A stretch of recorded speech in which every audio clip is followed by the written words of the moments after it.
welcome to the Deep Dive. Today we're digging into the Kakatiya Dynasty. They were quite a force in the eastern Deccan region of India, mainly between the 12th and 14th centuries.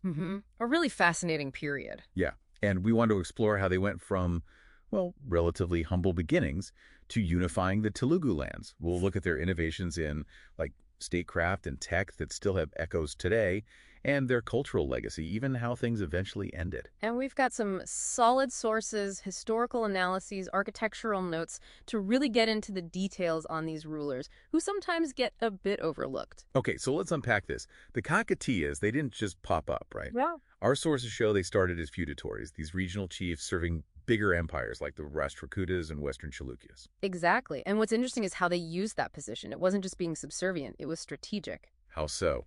Like, with chiefs such as Prolaraja I, did they use that time to sort of build their base? Precisely. That early phase, it let them observe, learn statecraft from the inside almost.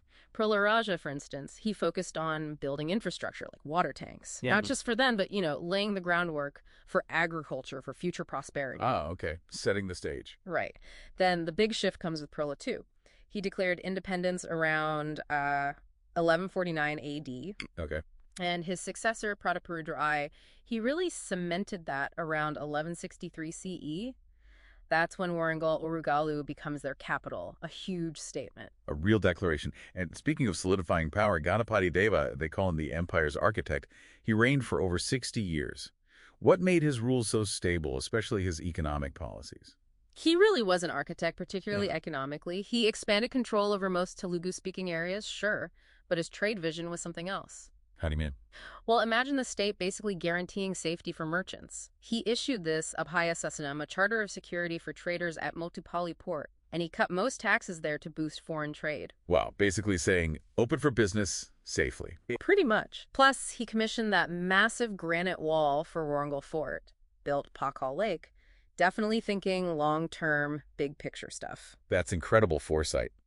And then there's his daughter, Rudrama Devi, a queen who was designated a son through the Putrika ceremony. That sounds fascinating. It is. It was partly pragmatic, ensuring succession, but she was formidable in her own right. Even Marco Polo mentioned her. No kidding. Yeah, praised her leadership. She was strong militarily, fought off invaders, strengthened Warangal's defenses significantly. And what about empowering non-aristocrats in her army? That seems radical for the time. It was quite groundbreaking, recruiting soldiers from outside the nobility and giving them land rights. That wasn't just about numbers. It built loyalty directly tied to land, fostering a kind of social mobility. Very clever, really. So, thinking about their lasting impact, the technology. I read about floating bricks and sandbox technology for earthquake resistance. How did that work? Sounds almost futuristic. It does, doesn't it? But they were pioneers. The floating bricks were likely lighter, more porous bricks, reducing the load on the foundation. Okay. And sandbox technology, well, it sounds like what it is, building foundations on a layer of sand. This allowed the structure to shift slightly during tremors, kind of dampening the shock. We can still see this. Absolutely. The Ramappa Temple, a UNESCO World Heritage Site, is a prime example. And their water management, that chain of lakes system, the tank, temple, town policy, incredibly ingenious for boosting agriculture. Many of those systems still exist, even inspiring modern projects like Mission Kakatiya. That link to today is remarkable. Zooming out a bit, what about their administrative innovations? Like the Nyankara system, did that influence others? Oh, profoundly. The Nyankara system gave land rights to military chiefs for their service. It created this decentralized but loyal military structure. Effective, then. Very. So much so that later empires, huge ones like Vijayanagara, adopted and adapted it. It really shaped South Indian politics for centuries. And culturally, they seem to have really unified the Telugu identity. Yes, a huge part of their legacy. Elevating Telugu to a court language was key. It sparked a kind of golden age for Telugu literature. It's poets like Deccan Somayaji. It helped forge that shared cultural heritage. But despite all these strengths, things did unravel.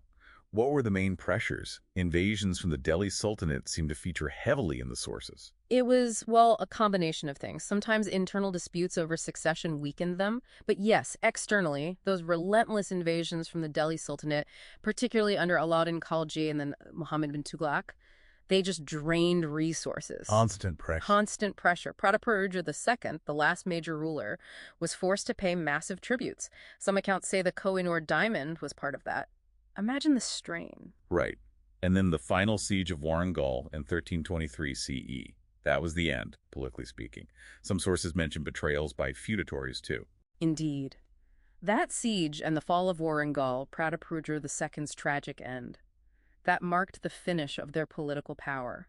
And yes, those stories of betrayal, whether fully accurate or not, they highlight how internal cracks combined with external force can bring down even a powerful state.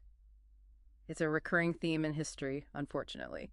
So the Kakatiya journey from these strategic feudatories to empire builders, innovators, and then their fall, it's quite a story. They didn't just rule, they built an identity, unified a language, engineered solutions. Absolutely. Their legacy really speaks to adaptation and innovation, groundbreaking water management, social mobility initiatives. It shows that real impact lasts longer than political borders. Powerful reminder. It really makes you think, doesn't it? If they could devise things like earthquake-resistant tech and sustainable water systems centuries ago, what other ancient ingenuity might hold keys to challenges we face today? Something to definitely keep digging into. Thanks for joining us on the deep dive. We'll see you next time.